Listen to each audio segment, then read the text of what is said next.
മാള അഷ്ടമിച്ചിറയിൽ 4 ആടുകളെ അജ്ഞാത ജീവി കടിച്ചുകൊന്നു. പുളിയലക്കുന്ന് വെള്ളാനി ആനിയുടെ വീട്ടിലെ ആടുകളെയാണ് അജ്ഞാത ജീവി കടിച്ചുകൊന്നത്.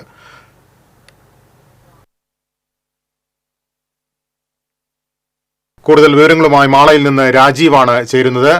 രാജീവ്, എപ്പോഴായിരുന്നു സംഭവം? അധികൃതരാരെങ്കിലും സ്ഥലത്തെത്തിയിട്ടുണ്ടോ?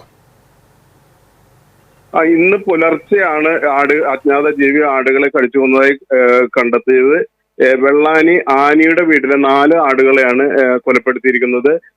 ഇതിന് സമീപത്താണ് കഴിഞ്ഞ ഏതാനും മാസം മുമ്പ് ആടുകളെ കടിച്ചു കൊല്ലുന്ന അവസ്ഥയൊക്കെ ഉണ്ടായത്. കുറുനരികളാണ് അന്ന് ആടുകളെ കൊന്നതെന്ന സംശയം ഇപ്പോഴും നിലനിൽക്കുകയാണ്. അതുപോലെ തന്നെ ഇപ്പോൾ 4 ആടുകളെ ചത്തുനിലയിൽ കണ്ടെത്തിയ സംഭവത്തിൽ വനം വകുപ്പ് അധികൃതർ സ്ഥലം പരിശോധിക്കുകയും ആടുകളെ പരിശോധിക്കുകയും ഒക്കെ ചെയ്തിട്ടുണ്ട്. പോസ്റ്റ്മോർട്ടം നടപടികൾക്കായി നിർദ്ദേശം നൽകുകയായിരുന്നു. രാജീവാണ് വിവരങ്ങൾ നൽകിയത്.